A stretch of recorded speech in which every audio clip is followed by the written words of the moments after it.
Back in the room where I did the termite removal, termite poisoning in the walls, my wife decided she'd like French doors there. So I've removed the drywall, removed the insulation. Now I'm going to remove all that framing inside. Just put a couple 2x4s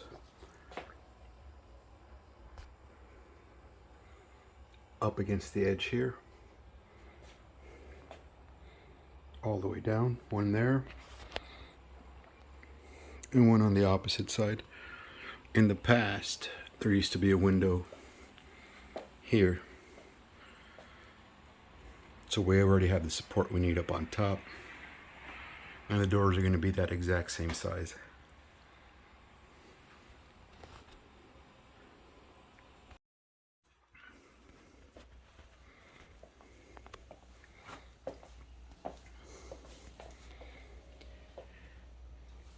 This is some of the original lumber that was put in when the house was first constructed, and it still has the mesh that holds the backing for the stucco on the outside. As I mentioned before, up here used to be a window, so these 2x don't have any of that wiring because this is newer construction, maybe 10 years ago, give or take. So as I'm pulling these out from the original lumber, I need to make sure that I trim off the wires before continuing, because I just don't want to yank too much of that stuff.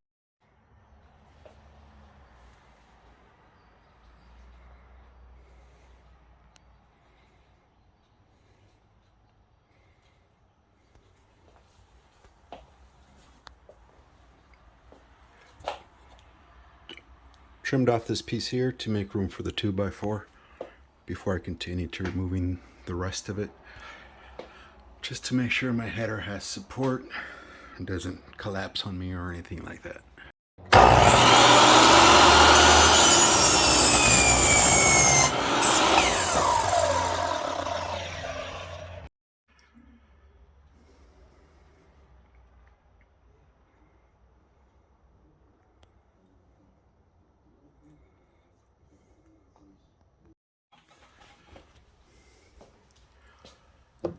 When attaching this 2x to the rest of the framing, use nails. The last person who did these changes used screws, but screws are no good. Nails are designed to bend without breaking. They've got a little flexibility to them, so if the house shifts over time, screws will break, nails will not.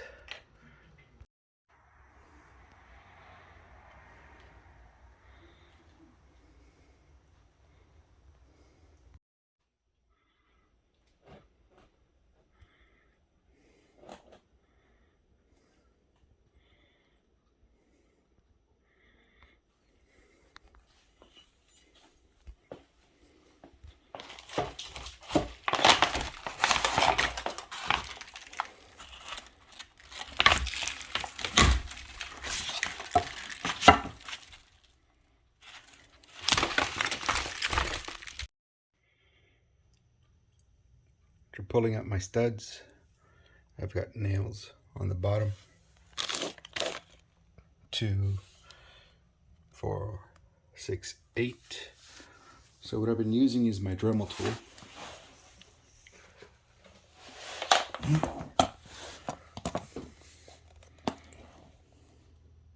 With the carbide bit, and that takes care of them pretty quick. I've got this bolt that attaches a sill plate to the concrete, so I'm going to have to remove that in order to put in the door, otherwise it's impossible. So more than likely for that, I'll be using either the same Dremel drill, same bit, or an angle grinder, essentially. Grind that off, but I don't want to leave my sill plate without any anchors. So what I'm going to do is on either side of the door, using this hammer drill, 5/8 bit, putting in a couple sleeve anchors, one to the right up where the door is going, more or less down there, one to the left up where the door is going, just to make sure there's no issues with the sill plate moving around or shifting on me once I remove that. So first I'm going to put these in, and then I'll get to grinding off the nails and that extra bolt.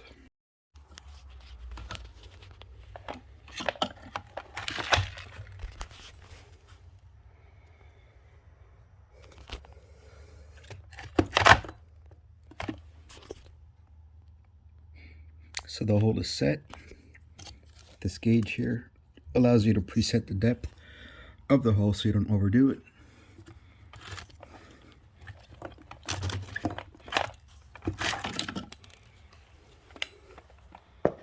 That's one.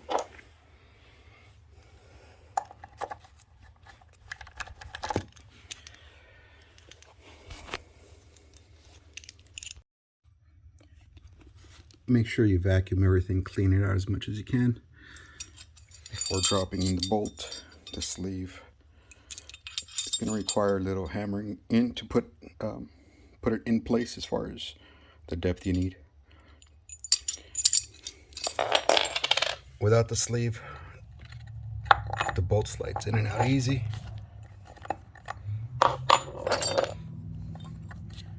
With the sleeve, even the sleeve on its own, it's a little tight fit. But once you get it all in,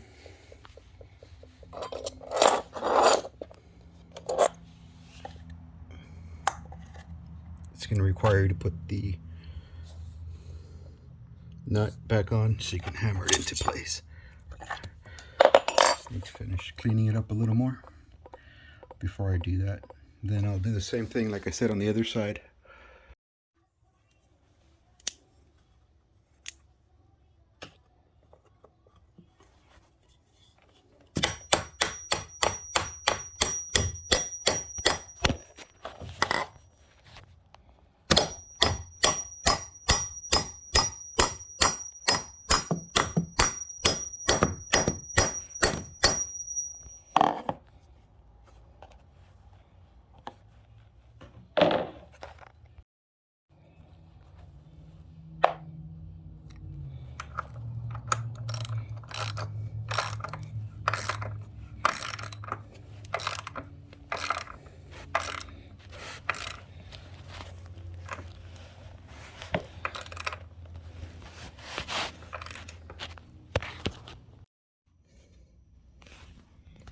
Now that I've got the other two bolts in, got one there, I've gone ahead and covered the other one. But there it is. I'm gonna start trying to remove this with the Dremel carbide tip. If this doesn't work, I'll bring out the grinder, but I think this will do. Let's give it a go.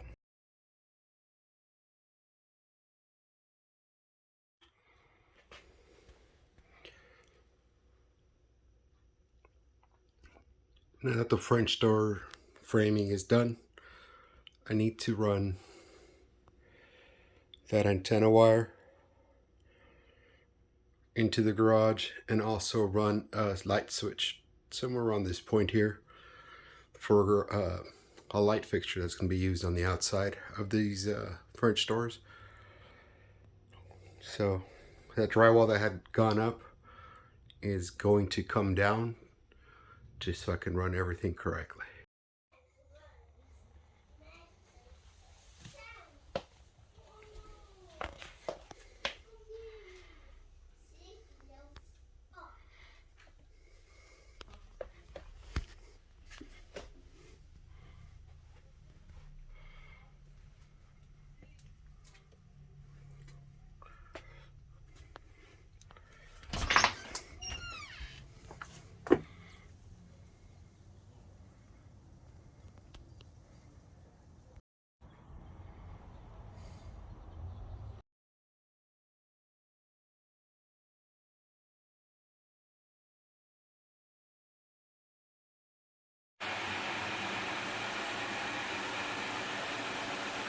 It's a little dusty in here because I've already started the cutting of the stucco.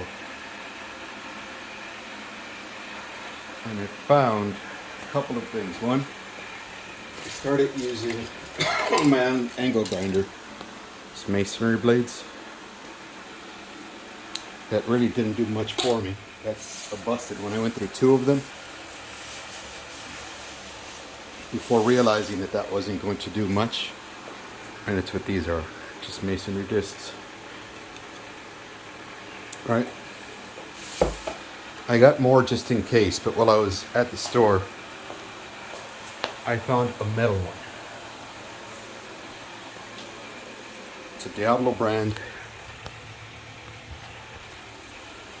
And I'm finding that that metal one is cutting through this, I don't know, very easily. So I'm going to keep going. I'll take a short video of the outside as well so I can put them side by side. But the objective is to cut, again, around the outside here to knock down the inner portion of the wall. Then once I get that down, I need to come around the outside and where the stucco is, cut up about 2 or 3 inches beyond, all around, so that when I put the door up against it, the door sits on the actual studs and header, and it doesn't, the flange that the door has doesn't sit on the actual stucco. Wish me luck. I'm on the outside. This is what that line looks like on the outside. It's not completely straight, but that's okay, because I'm going to cut about 1.5 to 3 inches to the right of that. When I was removing the studs on the inside, all of this got damaged, and I was trying to be careful, but this stuff, the stucco here got damaged, so it's all coming off, which is not a problem because this whole wall's coming off anyway. But this is what the outside looks like. I'll shoot another image in a bit.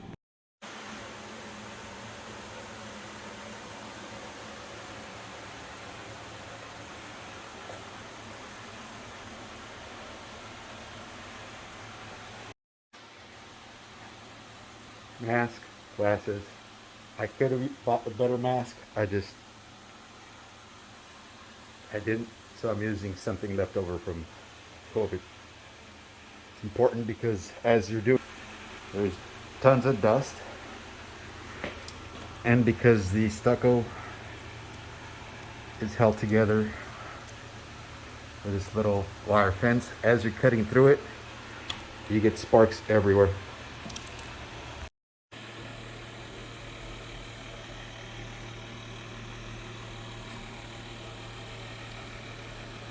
Now on the inside, all of the lines are cut.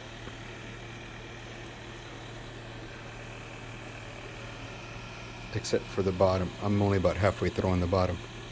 However, on the outside, as you can tell, the 4.5-inch blade isn't coming all the way through. So I'll have to come out and give it a pass on the outside as well, so that when I knock out the stucco, I don't damage any of the stucco that I plan on keeping, which is everything around the door. Once I'm done with this, the plan is also to remove that window and seal that up, so the only thing here is just the door.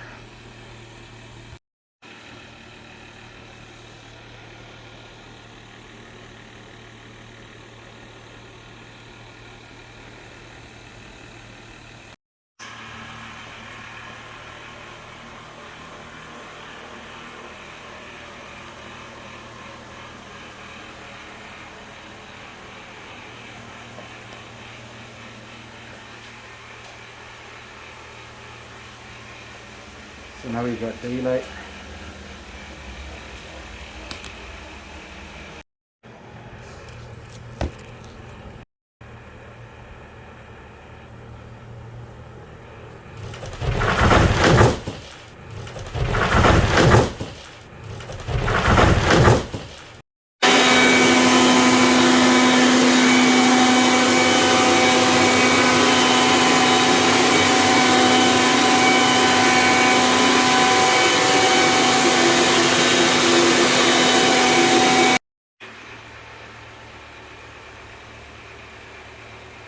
So I've measured my door, the height of my door, and the opening's a little too big for it, by about 3/4 of an inch, give or take. So I've gone ahead and cut this piece of lumber, just spare lumber, to size, length, width. I'm just gonna nail it up here to help fill that gap, so I'm not filling this gap up later with spray foam, because that's not going to be as sturdy as getting this up there.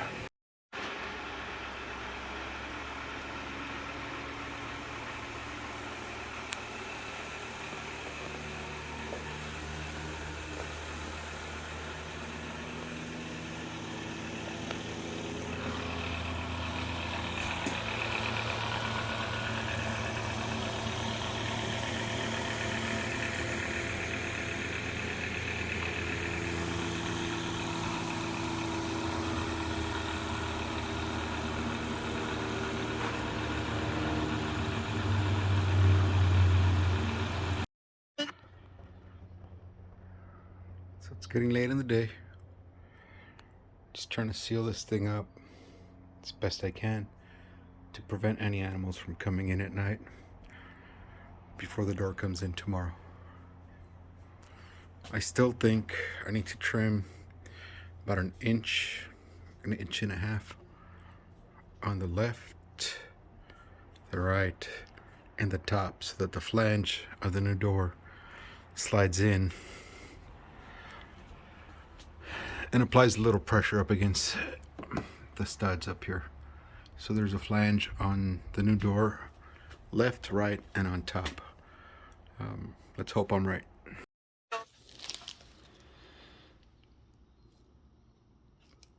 Self-adhere window and door flashing.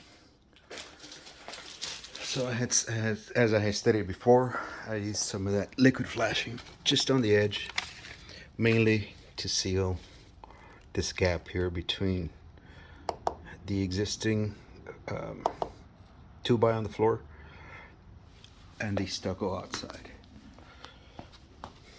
because I'm not going to remove any of this stucco. Now the stucco, it's got the paper and it's been there for over 50 years. That's just how old the house is. Never had any issues with leaks, so I don't want to remove that because that's already good protection. So what I did was I used liquid flashing, also known as Flex Seal. They're similar products, just along this edge here to seal that gap before I use this tape flashing. Now the instructions say to go up at least 6 inches from the base up. That's more than 6 inches on this side, and that's my 6-inch mark, and I'm going to go just slightly above that. But I still need to put in a filler piece of wood on this side because my hole's too big, kind of like I did up here. So it's going to be about a 3/4 inch filler piece of wood from top to bottom, and the flashing is going to come up above that. So that's where we're at. I'd already started the process. It's relatively simple. Just, you know, slide it a little bit out, make sure it glues down correctly. I've been using this spatula here at a long angle just to push down, make sure it's gluing down right everywhere. And then once I'm done, because I don't need the flashing on the inside because there's going to be drywall here, I'm just going to cut it to the edge. Now if this were exposed to the bare wood outside, I would bring this flashing out, down, and over. It'd be a bigger flashing, and it'd cover a good chunk of the outside, again to protect any water from getting in. But because I've already got existing drywall, existing protection that's been there for a long time, there's no need for me to remove it, just to add new protection when the old protection is working fine. Started with this blade making the cuts. Some of them came out choppy. Continuing with this blade, and it's much easier just a straight blade in my hand.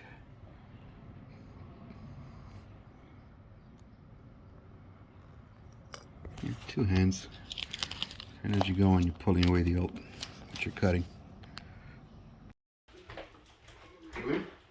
Yeah, I'm in. I'm on. Okay, you want to pull it out?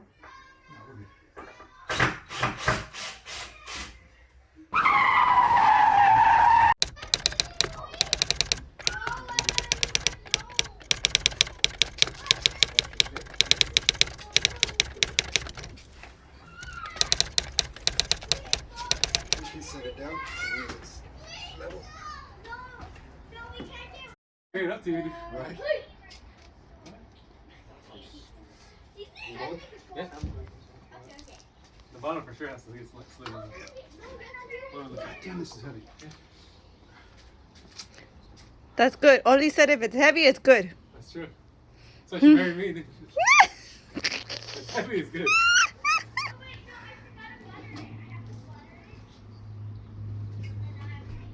No me quebro.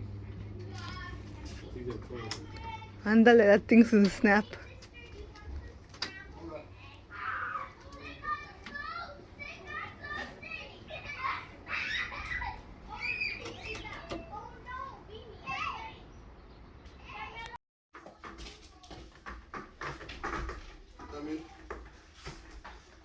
I'm basic. Yeah. Oh. Get your finger out. You good? Oh, no. A little flat. Go.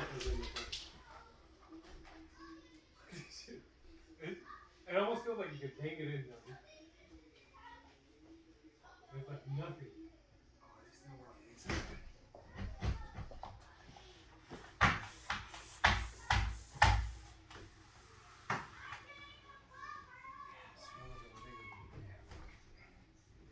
Just gently though.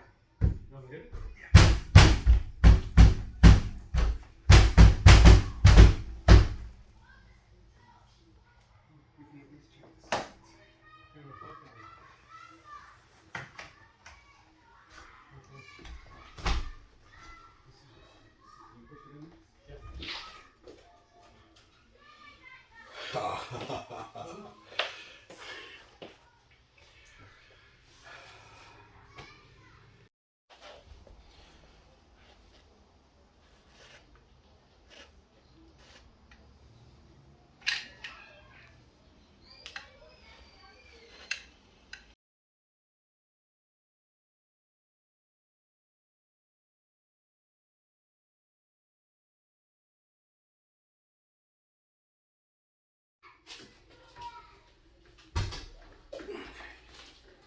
Ready?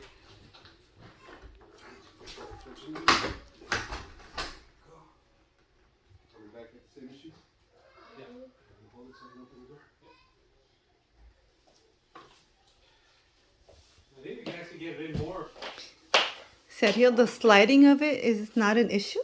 That shouldn't be now, because it's going to create just the one. Okay. It'll be fine. Bottom, at the bottom here, in more. Yeah, one. Oh, yeah. You got it? Yeah. One. Two. Fuck. Hold on. Pound, no? Oh, okay. Got it. At least you're gonna have airtight. Dude.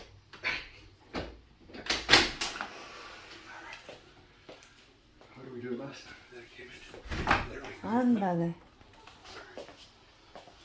That's cool.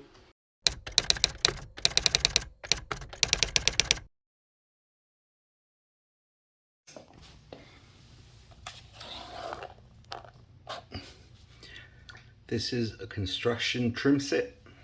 Comes with two pieces, two sets really. One is for the active door, which is, in my case, the door on the right, door with the lock. The other one's for the passive door. Essentially, you put it in so you can make adjustments to the door, put in your shims, and lift and manipulate the door as needed. And it is needed. I'll explain a little bit more on that. So put that stuff in as best you can. That comes with instructions, but it's pretty self-explanatory. Put that in so that you can make your adjustments. Once you're done, you can put in the actual trim set that goes with the door.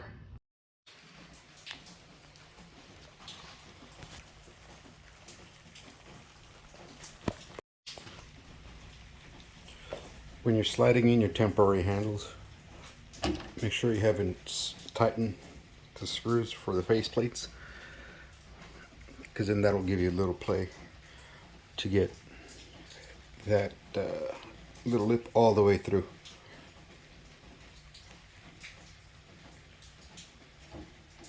That right there. Otherwise it'll get stuck on the side without having enough clearance. Once you've got it all the way through, just push it tight with your hands, tighten that hex bolt, and you're good to go. Just repeat on the other side. The difference with the other side again is that there's no lock, like here, and then you're good to go.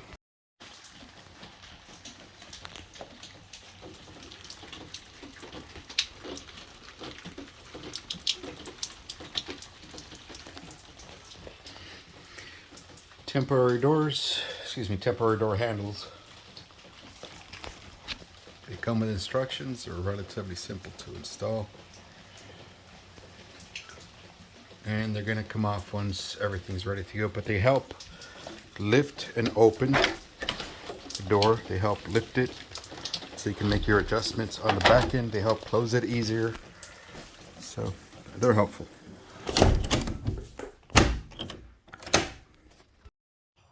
I've started the spray foaming. I started from the bottom up. And as you can see, the foam clearly expands. It might seem like I'm overdoing it a little bit, but all of this can be trimmed off and cleaned up after it dries. The gap on this side is a little big, so I wanted to make sure that everything was insulated well. And I don't want to mess with this foam while it's wet because it gets sticky and it's hard to remove. I don't have any paint thinner or anything like that at the moment to help with the removal of my hands. So I'm just gonna wait for it to dry, and then I can take either a blade or spatula or something and just clean it up. After it expands, and this isn't completely dry yet, what you can do after the foam expands is start pulling it off, and it'll come off relatively easy, especially because there's a tight seal back here. When you get the bigger pieces, it'll still be dry on the inside, wet on the inside, so just be careful. Because like as I mentioned before, it gets really sticky, and if you get it on your hands, it won't come off easy with soap and water. However, if you have acetone around, it comes off really simple, and that'll help make cleanup, especially if spots where you need to clean up, like on the inside of the door. Alright, because it expanded here. Alright, so some of this stuff will just scrape right off. Right, but because you don't want to scratch the finish on the door, right, what I've done is taken a razor blade and chopped off the edge here, just to try to make it flush, because I'm going to end up covering a lot of this. If you need a solution to clean this up, what I've used is acetone, just because it works great and it won't damage my surfaces. But just scratching it off with your nail once it's dry seems to be doing the trick. But like I was showing in the video out here, for the most part, it'll just peel off and just throw that excess away. And I don't need to make it too pretty out here, at least not on this side, because the trim goes around. I'll have to clean this up, kind of like the inside of the door, just by scraping it off, just because the trim will go flush against here, so the trim will end up here somewhere. So I don't need to make all this inside stuff too pretty, just need to clean it up enough so that when the attachment for the trim gets screwed in, none of this will be in the way. adding the trim to this door finally. It's simple. All you're doing is screwing the top piece to the left and the right, and then popping it in place.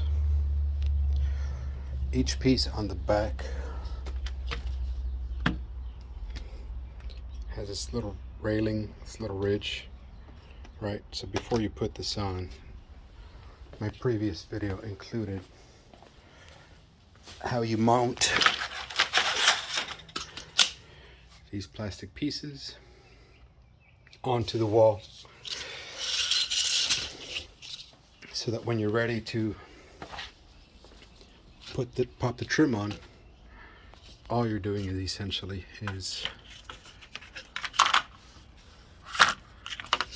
pretty much that, right? And then just with the pressure, it stays in place.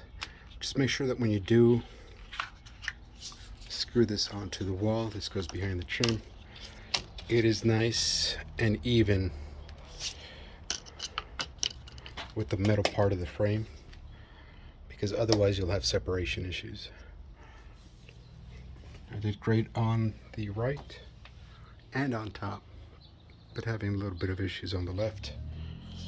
Right, so this is what I'm talking about as far as the separation issues, this gap here that I'm gonna need to try to figure out how to fill, whether it's gonna be caulk or what, because I can't get it to snap in. Whereas this one here on the right, the gap is minimal and it's how it should be. Because when I popped the trim into this piece, it slid right over. You can feel it pop in, and then just a little bit of banging with the hand and you're good to go. I will say,